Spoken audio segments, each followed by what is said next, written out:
to show you a picture of Richard Probst. This is Richard. You know Richard? Really? Let's go. Okay, for the rest of us now. Yeah. The Tenderness Tour is this thing going on in Indiana. Richard's from Indiana. He is a paraplegic, just fought and beat cancer, prostate and bladder, and just one of those like stories of resiliency. And his entire life, he's just, it's like, listen to his story. There's actually a documentary coming out. Someone in our community is making that documentary. I'm so excited to see it. But just the story of somebody's perspective and beliefs in the world that changes the way that they see reality. Instead of living into victimhood, just somebody who sees it as an opportunity and perspective to change lives. And what Richard has done year after year after year is he does this kind of tour around Indiana where he'll go like 500, 1,000 miles like on the street, and he raises money. This last few years, what he's been raising money for is medical debt. He's trying to raise enough money to buy out $100 million of medical debt for the residents of Indiana, because he realizes that he's had this incredible opportunity where he still had good health insurance, and so he was able to survive prostate and bladder cancer because of that. But how many families out there who have been doing the right thing? There's this one family, they had insurance, they did all the right stuff that you're supposed to do, and then their insurance wouldn't cover it when one of their children was sick, and then they got millions of dollars worth of medical debt. They have to sell their home now. And Richard is just filled with these stories, and his story and perspective is not one of like, hey, why have these things happened to me? But it's more of this bigger story about who am I and what are the beliefs that I have that can shape not only my own healing, but the people and healing around me. And so all of these organizations have been partnering with him to buy out this medical debt. And medical debt is this large economic issue that we're a part of, and that's another story for another day. But they're able to buy out this debt for pennies on the dollar, but it will affect literally millions of people in the state of Indiana. And it's just one person in one state giving it their best, who's saying, who I'm going to be in this world is not just somebody who gets healed, but somebody who's going to heal others. And for me, that's what's interesting about Jesus. That's what's interesting about the stories that we tell at New Abbey. What I so want to believe, what I do believe about Jesus, what the evolution of my life has taught me, is that Jesus is not one who came to send people to hell, even though I was given that narrative plenty of times as a kid. Rather, Jesus literally never talks about that. By the way, you would think that Jesus would, if that was a thing that Jesus was concerned about. You'd think every other corner, Jesus would be the guy with the sign being like, the devil's coming for your soul, stay out of hell. Wouldn't you think that would be a common message? Instead, Jesus' common message is he heals, he heals, he heals, he heals. Wherever Jesus goes, he just heals, and he's a healer, and then he invites all these other people to follow him and to watch his way of life, that they too might become healers. And that in whatever we do, that we have an opportunity to heal other human beings based on the beliefs that we have. And so I've got this big idea today, which is really just how do our beliefs shape how we're healed. And to do that, we're going to talk about some things. We talked about Richard Probst. If we could do that, then we're going to go man, we haven't done something like this in a while. What do I believe about Jesus? Which is really a question. If I can talk about what do I believe about Jesus, then we can talk about what it's not. If we can think about what it's not, then we can talk about wonder. If we can talk about wonder, then Neuralink and Nolan, my friends. If we can talk about Neuralink and Nolan, then we're going to talk about step 2. And then if we talk about step 2, then we're going to talk about being some wounded healers with one another. Follow along with me in Mark chapter 9. When they came down to the other disciples, they saw a large crowd around them and the teachers of the law arguing with them. And as soon as all of the people saw Jesus, they were overwhelmed with wonder and ran to greet him. What are you arguing about? Or what are you arguing with them about? He asked. Remember, the story right before this is that Jesus was transfigured on the mountaintop. I know for my life, what I want out of healing, and I say this in here all the time, is I want healing in Kauai on Hanalei Bay with margaritas. That is my preferred method thank you so much for that. I'll take that as an amen. That is my preferred method towards healing. I have never been healed that way, weirdly enough. I've gotten rest that way. I've gotten played that way, but generally healing doesn't take place that way. I want it to be on a mountaintop. And yet, what happens in the story is that there's this mountaintop moment, there's this transfiguration moment, there's like Moses and Elijah and Jesus, a voice of God, like clouds, all the pyrotechnics you could ever imagine, laser show, fog machine, it was good, people. And Peter, James, and John are up there, and and God's speaking from heaven saying, like, this is my son, like, listen to him. And like, that's, man, you feel like we've arrived. It's just like, put a period on the end of the Gospels, and everybody goes home. Because I think that's what I'm looking for. That's my idea, my ideal. I've done like all of the work. I've been doing the journey. I've been doing the things I ought to be, supposed to be, should be doing in life. And I finally get on top of the mountaintop. I'm so high above the mountains, like the clouds are below me. And there's just sunrises and sunsets, my friends. And what the Gospels are generally doing with us is they're just honest. But then it says they had to go back down. And that most of our healing and most of our transformation and most of our evolution and most of our growth actually happens at the bottom of the mountain. No one ever wants it that way. Again, margaritas, Hanalei Bay, praise be to God. But I think it's just more honest about, yeah, they went back down the mountain, and what was going on? Same shit, different day. Right? Same stuff going on. Teachers of the law arguing with his disciples about whatever, who knows what, like should we use drums in worship or some silly argument that nobody cares about. The disciples are just like trying to do their thing. Like they're trying to just be faithfully honoring and following Jesus, right? There's a person who's demon possessed and like, well, Jesus heals them. So like we've been following Jesus. We should heal him too. Just some people figuring it out along the way. Just progress, not perfection.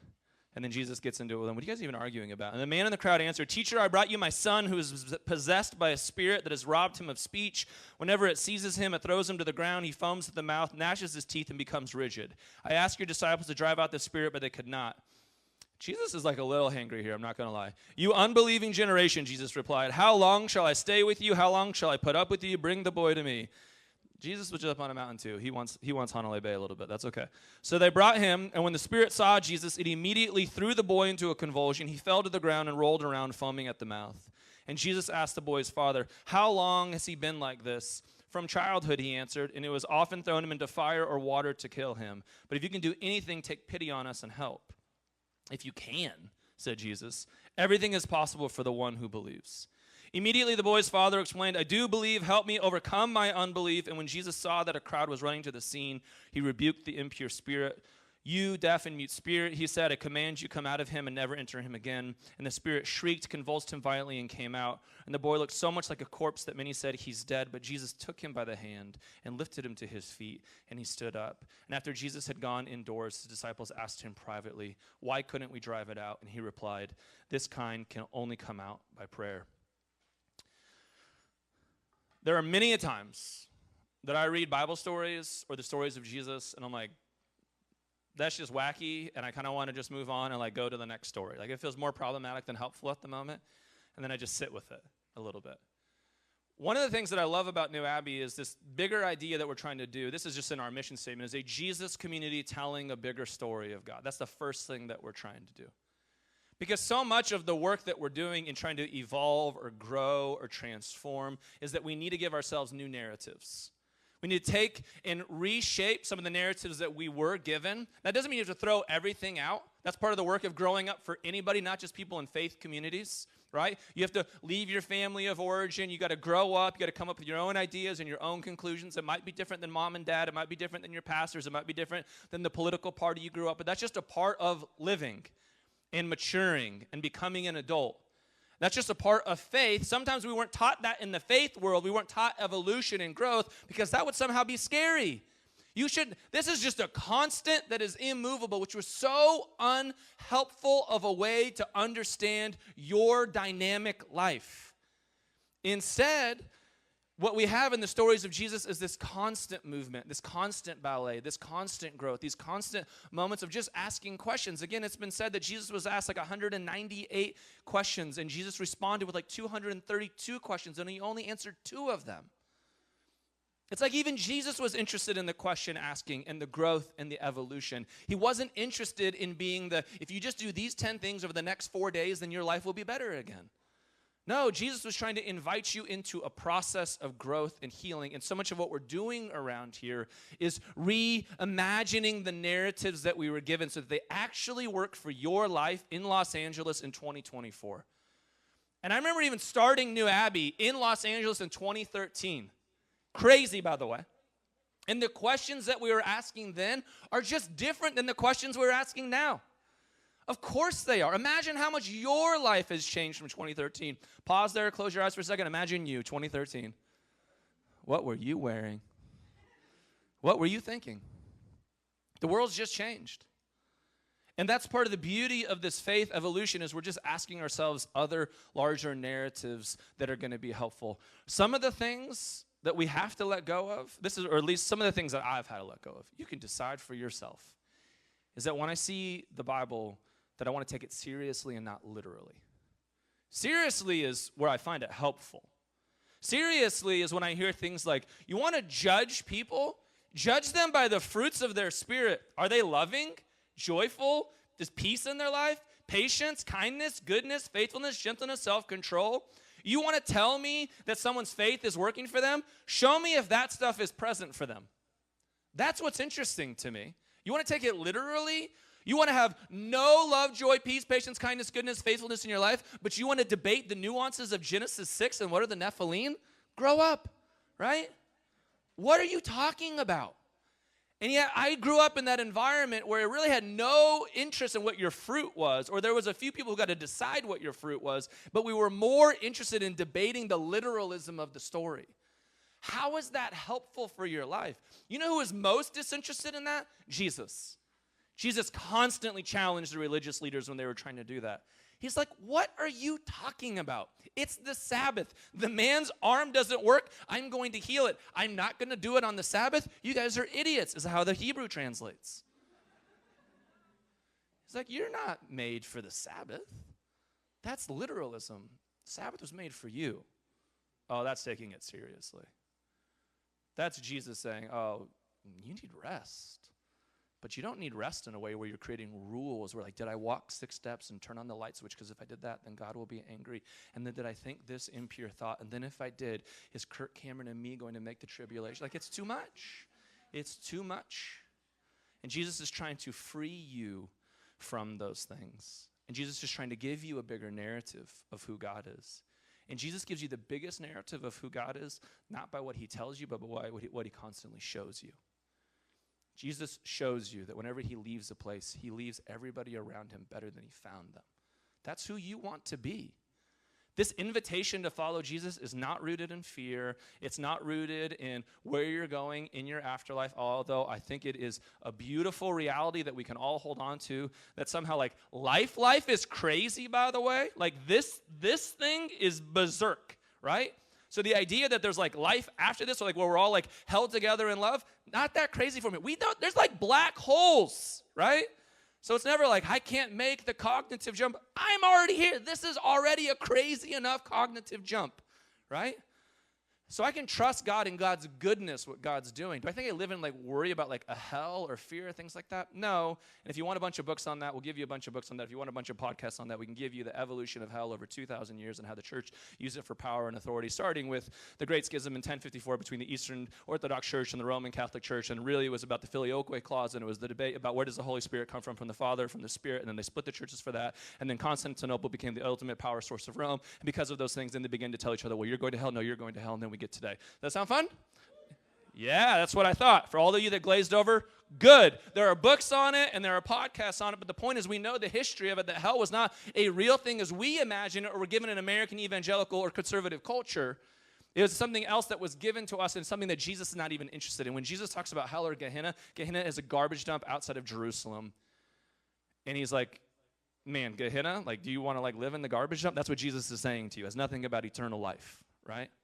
So all of these things are what we do here in giving ourselves new and fresh narratives. And here's the crazy thing, even fresh, they're thousands of years old. It's just new and fresh to a lot of our cultures and the narratives that we need to give ourselves and the things that we need to free ourselves from. And that's what Jesus invites us into. So as we begin to reshape some of our beliefs, then it begins to allow us to reshape how we approach healing. It is hard to heal in life with God if you think that God is constantly playing games with you. In fact, we know that it actually causes a bunch of stress to your body when you think God is playing games with you.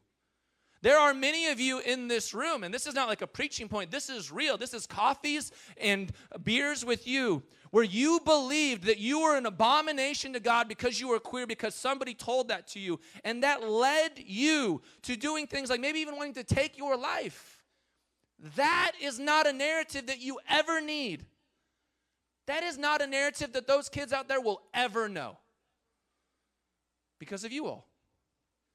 Because you all had to be one of the first tips of the spear to overcome that and say, you're right, that's not even real. That's like 70-year-old of an idea, right? The Cubs are older than that idea. I want to put that in perspective. For sports ball fans out there, that's a baseball team in Chicago. So we want to free people from these ideas that are harmful and lead people into places of healing of, oh, there's a Jesus out there who simply wants to invite me to follow him, because Jesus says all of these big, beautiful words that I repeat in here all the time, but I repeat them because they matter. Come to me, all of you who are weary and heavy burdened, and I will give you rest. Man, what good words. What simple words of Jesus who's healing, who's inviting us to heal with him. Jesus' words, I have come so you may have life, and life to the fullest. What simple words that Jesus is out there saying, your unique life is so particular to you, and I know there's so many nuances to your story and to your narrative and everything that's going on and all of your experiences, but I just want you to know when I invite you to follow me, it's this big, beautiful narrative. I just want you to find your fullest life. And in order to find your fullest life, there's probably going to be some healing that you're going to have to do along the way so that you can begin to change your perspective and your narrative and the way that you see the world, maybe the way that you see yourself, maybe the way that you see other people, so that you can live fully, so that when you walk into rooms, that doesn't affect you anymore. When you go to that dinner table, it doesn't have power on you anymore. When that accidental post pops up on social media, it doesn't trigger you anymore, because who you are is healed and whole and integrated, and the way that you see the world now is actually working for you. That's a good Jesus. So New Abbey, the challenge that I always have in this place is at the end of the day, we are a Jesus community. So I very much deeply care about what do you believe about Jesus. And if you still have old narratives in your head, it's going to be a long journey to let some of those things go. 4 nights ago, I woke up with anxiety, wondering, am I praying enough? I don't think God put that thought in my head. I think it's just deep hardwiring of guilt, of shame, the enoughs and the oughts of faith that I was given as a kid that I don't really see in the life of Jesus. It can be reclaimed in a beautiful moment of, I don't know if it's about enough, but what an opportunity for me to pray, for me to be reminded, for me to connect with the divine, for me to sit there at the edge of my bed at 4 a.m. and say, you know what the priorities I have in this world? It is the kids of New Abbey. That I want them to grow up in this beautiful world where they're connected to the divine, that Jesus is good and gentle and peaceful. And if I'm woken up in the middle of the night so we can put a pool fence in, what a better narrative to believe in. Because they're going to grow up in a world where they see God and humanity in such a more robust way because of all of us. Some things I want to think about along the journey for healing. One is, I love this verse that comes up in here, and it goes like this, that when the people saw Jesus coming down from the mountain, they were overwhelmed with wonder, and they ran to him. I love that verse. That tells me everything about what we just talked about is true about Jesus. No one's overwhelmed with wonder at the angry street preacher. You are running from that, not towards that. They're running towards a healer, and they're saying there's just more wonder in the world. I am constantly amazed at just wonder. From like simple facts, here's a fun fact for you. Did you know that Lake Superior has enough water in it that if you were to empty it out, it would cover all of North and South America with 6 centimeters of water? Has nothing to do with your spiritual life, or maybe everything to do with it. You are welcome, wonder, my friends. There's Neuralink right now, which I think is fascinating. And what Neuralink is coming to do is it's coming to heal people. That's the thing. We are implanting AI and chips and computers into people to heal them, and it's already working. Here's a picture of Nolan from Neuralink. Nolan was the first patient ever for Neuralink implanted with him. He had a swimming accident in 2016. Because of the technology that we have today, he's the first patient in the first step, and it's already integrating into his brain, and so he is able to control a computer just using his mind. I know it's terrifying to think about 100 years for the rest of it, but this is real, and it's also good. And the next steps of it is because he can control that, then they know that they can Bluetooth from his spinal tap to his spinal cord, and eventually they can hopefully bring about him able to use his ligaments. This is happening in the world. There's more than Jesus healing, so to speak, and I think that's a beautiful thing. For anybody healing, whenever you see Jesus, like I love all these stories of Jesus. He's like, Jesus, they're healing demons, but they're not one of us. He's like, great, what a win. What a win. If it's just good and healing, great, praise God. But that means you can have all of the healing going on in the world. You can have the return of your ligaments quite literally. The next one that they're working on is sight, and it's already working in rats and chimpanzees. We're restoring parts of our optical nerves based on computers. So science is getting us there. Technology is getting us there. But one day we might be on Mars with our robot legs and advanced technology. We might be 230 years old, but we can still be assholes there. And one of the things that I love about Jesus is that it's about, yeah, you can have all of this other stuff. That might be one form of healing, but the other ultimate form of healing is your internal healing, the transformation of your heart, of your mind, of your soul, and that's the thing that Jesus is deeply interested for humanity. And I think that so many of us grew up in unhelpful worlds. Sorry, one thing I need to go back on, because this is one that I care so much about, particularly the end of this. I grew up in a world where when we talk about faith and belief, it was always about, can you get enough of it? And if you weren't making certain things happening, if you weren't healing in a certain way, something was wrong with you. Did anyone grow up there? And I saw these people stressed out because they were praying and they were praying and they're praying. I saw people do wild things. I saw people whose kids died and they were praying for resurrection. I'm not saying that that's a bad thing, but I'm just saying it can get to a point where it can eventually become abusive. And where people have all of this stress because it's not happening. I believe in a Jesus that can do anything. I believe in 13.8 billion years of evolutionary history. If we got here, and I follow Richard Rohr on this one, I'm like, then like the resurrection of Jesus is not that crazy for me. If like all of life is here, like God raised a dude, woohoo, like that's not the nutty thing. The nutty thing is our transformation. That's the nutty thing.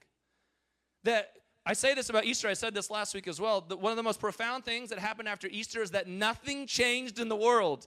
Pontius Pilate was still Pontius Pilate, Caesar was still Caesar, everyone had still betrayed him, everyone had still left him, Jesus came out of the tomb, and the colors were still the same, birds weren't chirping in a different way, butterflies weren't suddenly going in another direction, it was the exact same. But what was different? Jesus says, yep, these are my scars. Come touch them. Come look at them. And then still look at my way of life. Because I came out of the tomb, we beat death, and I am not here now to go create more hurt for the Romans and the religious leaders who killed me. You know what I'm going to do? I'm going to teach you more about healing and more about transformation. Because hurt people will just keep hurting people. And healed people will find ways to keep healing people. Which life do you want to live? That's the power of the resurrection. That's the power of good news. That's the thing that I want to invite you into. I know all of these stories from my past about people just wanting healing, and then healing didn't come, and then they're angry at God. And what I think is like, can God do the healing? Sure. Is it ever promised? No. I think that's part of the faith growth that we figure out there. Early this year, I was at a funeral for Luke. Luke was 19 years old, went to Pepperdine University. He showed up the first couple weeks of school. He'd had brain cancer earlier as a kid, had healed from all of that. He noticed that he wasn't feeling good. He was starting to drag his right foot and starting to drool. They did a brain scan, and they realized that some of his cancer had come back. And 9 months later, Luke had died. He was at Children's Hospital. His parents, some of the most beautiful and faithful people that I've ever seen. And I'll always remember, and I've shared this story before, but I think about this like once a week. His mom being up on that stage and the strength of this mom sharing at her son's funeral. And they were trying to hold hope and faith and light for all of us, even though Luke wasn't here. And I remember this one moment where she just broke. And she said, but I still don't know why. Didn't we fight the good fight? Didn't we run the race? And where were you, God? And I've been there at kids' bedsides when they have cancer. I've been there when people have died. I've been there when marriages are falling apart. And I get the why, God. And people always say, what's the answer? And the only honest one I find is, I don't know. I don't know. That's the type of healthy religion that you're looking for in your life. When somebody does have that answer for you, run fast. Because it might not always work for your life. That's what Jesus is freeing us from. That's why Jesus invites us into wonder, because what you need might be different than what I need. It might be different than what Martin Luther needed. It might be different than whatever all these other people needed. You need your own thing in that journey, and trust that God is there for you. So one of the things that we hold on to is wonder when we think about how our beliefs are shaping our healing. Another thing I think about is I see in this story just the second step for all my 12-steppers out there. I came to believe that a power greater than myself could restore me to sanity. There's just going to be seasons in life where you're going to do your very best. You're going to make your best efforts. You're going to do everything that you should be doing, and you don't have enough to deal with it. Maybe not even you don't even have enough to deal with it. All of your best is leading you into addiction, pain, hurting other people, and hurting yourself. Not because you're a horrible, awful human being who is somehow depraved by God. No, because you're just developing skills to care for yourself, and you haven't done that yet, so you're just coping. You're just coping. And in this story, all you have is a dad who's trying to cope, who's trying to say, we've done everything. My kid's been doing this entire life. I don't have answers for it. Jesus, I'm coming to you. And he's simply saying what every addict says at some point in their life. I've just come to believe that a power greater than myself could restore me to sanity. I've done everything that I could, and I can't do anything else. Maybe you can. And maybe that's just freeing for where you're at in 2024 in Los Angeles, for wherever your faith looks like at the moment. Maybe your simple prayer is coming to believe that there's a power greater than yourself that can restore you. There's just a power beyond you, outside of you, within you that can hold you. And that's a thing that we think we all need at some point in our life. That we hold on to wonder, that we hold on to this idea of that there's a power greater than ourselves that can restore us to sanity. And then I think the very thing at the end is the verse that I hold on to for all of us, which is this. At the end, it says, the crowds go away, and the disciples are there, and they're like, Jesus, why couldn't we do it? And they're like, well, this thing comes out by prayer. And I've been in a lot of churches where like, okay, well, now we got to pray in this specific way. Okay, if we just do this at 7 a.m., and if we speak in tongues here at 7:30, then, like, you know, ever been to things like that? Like, it's an equation. If we just do the calculation the right way, then it's going to work. Instead, I've just seen this passage in a completely different way. And how I see the passages, there was just a bunch of people who were trying. And I think that's the gift. That sometimes it's about intent. And that you were just trying. They weren't out there being malicious. They weren't out there being dumb. They were just simply, Jesus was on the mountain with some of the other disciples. They were down there. Some people came to him, and they were just trying to heal.